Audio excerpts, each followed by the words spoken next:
DEI, diversity, equity, and inclusion. We've heard the words several times now, but do we really know what they mean, especially on the job, like the job you're working or the one you're trying to get? We have here human resources professionals and specialists, Russell Craigwell Consulting, that's Latisha Russell and Nneka Craigwell with us. They're going to explain, give a high-level overview of DEI, what it means, and also give a high-level overview of distinguishing it from those EEOC laws that protect us when we're on the job. Truth. No chaser. Relative to EEOC, that is a government entity, Equal Employment Opportunity Commission. And the way I want you to think about it in its simplest terms is that the EEOC is reactive. There was a problem, somebody reported the problem, and somebody had to go investigate the problem. DEI is diversity, equity, and inclusion, and that's typically proactive. We saw a problem before it got reported, and we wanted to reach out to the community in ways that brought in more people, and that could have been diversity in thought, diversity in what you look like, and we want to include those different ideas and those different possibilities and capabilities, right? Because every group of people doesn't have the same skill set.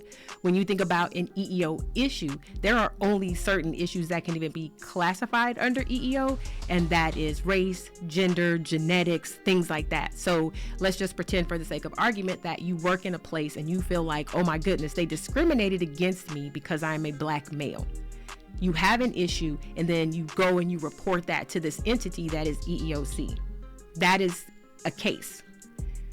What I do want to say, and I'm going to give you a couple disclaimers, I am not an attorney, right? I don't play one on TV. I don't pretend to be one. Right. But there is some confusion around the dismantling of EEOC. But EEOC was established as an executive order back in the day. And so on day one of this current administration, it was dismantled as an executive order. When EEOC was developed, it was developed to promote diversity, equity, and inclusion. There are certain things that have happened under EEOC that have become law.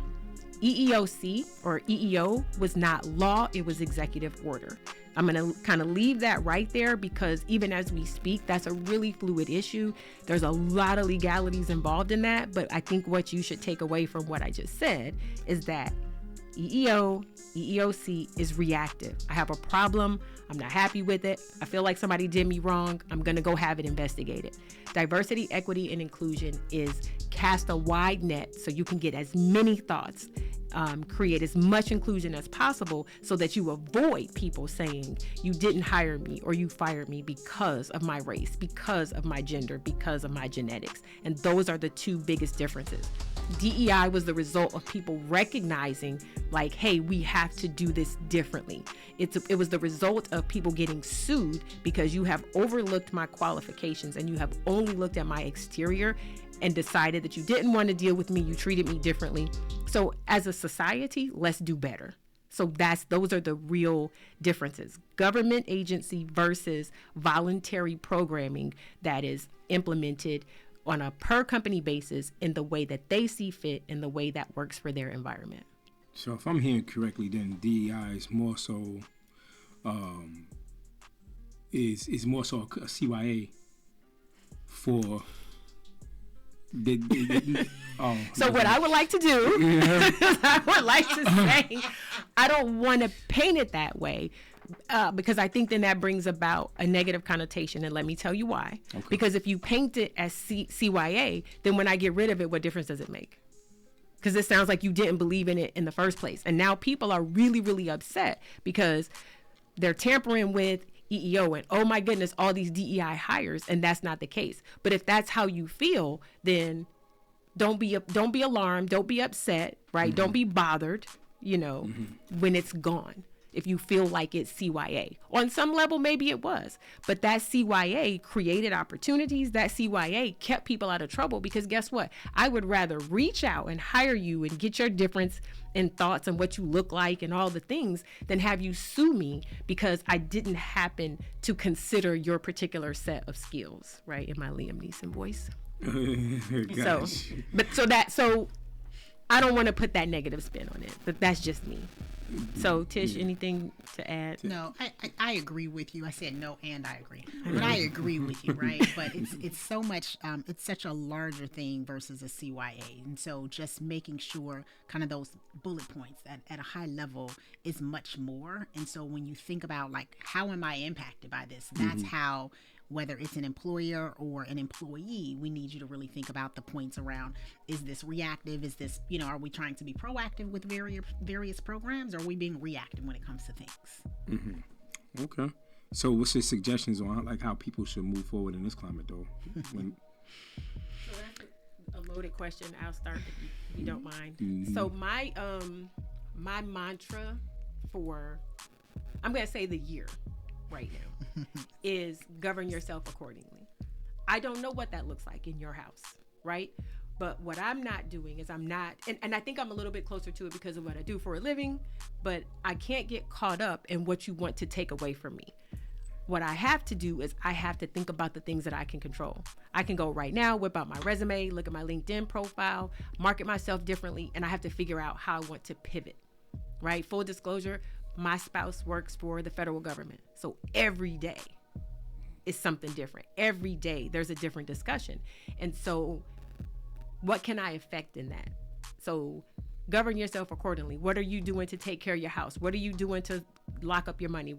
Is there a dream that you need to chase that has nothing to do with your employer? Is now the time to be an entrepreneur? I don't know. But I have been saying that for months. Like, govern yourself accordingly. Look at your finances. Look at your resume. Look at how you present yourself. Pay attention to your brand. What are the things that you woulda, coulda, shoulda been doing before all this stuff jumped off? And now you need to do it because you don't know what's going to happen tomorrow. Like, that right now is what I'm doing. I'm governing myself accordingly. That looks totally different in my girl's house, right? She doesn't have a spouse that works for the federal government. That looks totally different in y'all's homes. What are y'all doing? And then, like, what's your backup plan? Like, what is the thing that you could be doing because you know you might be impacted? So those are the things that you have to do. Like, take your inventory. What does your inventory look like? And when I say inventory, I mean everything. Your lifestyle, the money you spend, the money you don't spend, like your job. There is no such thing as job security, right? So if you're counting on that, like, govern yourself accordingly. Yeah. I mean, we could talk more about that, but it's a broad question. It's a broad question. So I got you. And I think what I would say, in addition to that, is don't wait until something happens before you're like, oh my goodness, I need to go out and update my resume, right? Don't wait until something happens. And we hope that it doesn't, but you should be proactive in that. Let me make sure that my resume is updated, right? I've been with the same company, whether it's government or not, for 15 years. And more times than not, people get very comfortable with, oh, I've been in this role. I don't need to update my resume, right? I'm good. But then the moment that it happens, they're in panic mode. And so what I've been saying is, in moments that you can get in front of folks, apply for opportunities, even if you have a job right now, use that as an opportunity to practice interviewing, right? Use that as an opportunity to say, man, let me get familiar with the questions that one might ask. And so also becoming familiar with, what should my resume look like? What should it say, right? Let me get familiar with, so tell me why you're looking to come on with this organization, right? That is, tell me about yourself. Like, that is the number one question. And that is a question that most people are stumped at. And so that's what I would say as well when we talk about governing yourselves accordingly. Don't wait until it happens. Be proactive about it. Got you. And if I could back up real quick in case before you have another question, I just want to kind of drive this point home when you talk about DEI and if it's like a CYA that companies were doing it. I want you to think about the companies today that have actively, because of the climate that we're in, because of the changes that have been made, have decided, because DEI is not a requirement. It is not a requirement by law. You are not subject to blah, blah, blah, but you made a conscious choice to do it. And then when the going got tough, you said, I'm not doing it anymore, right? And there have been consequences to some institutions and some organizations for keeping their DEI.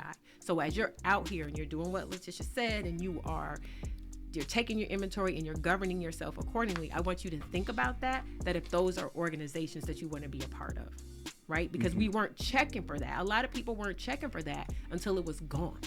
And now that it's gone, it's kind of like, oh, we got to boycott, and oh, we got to do X.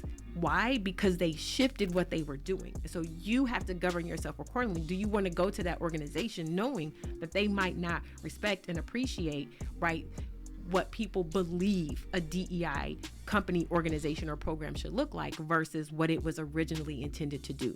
It was originally intended to treat people fairly. It was originally intended to be proactive, like, hey, we can do better, right? And now that you have consciously decided that that's not what you want to do, is that a place you want to be? Truth. No chaser.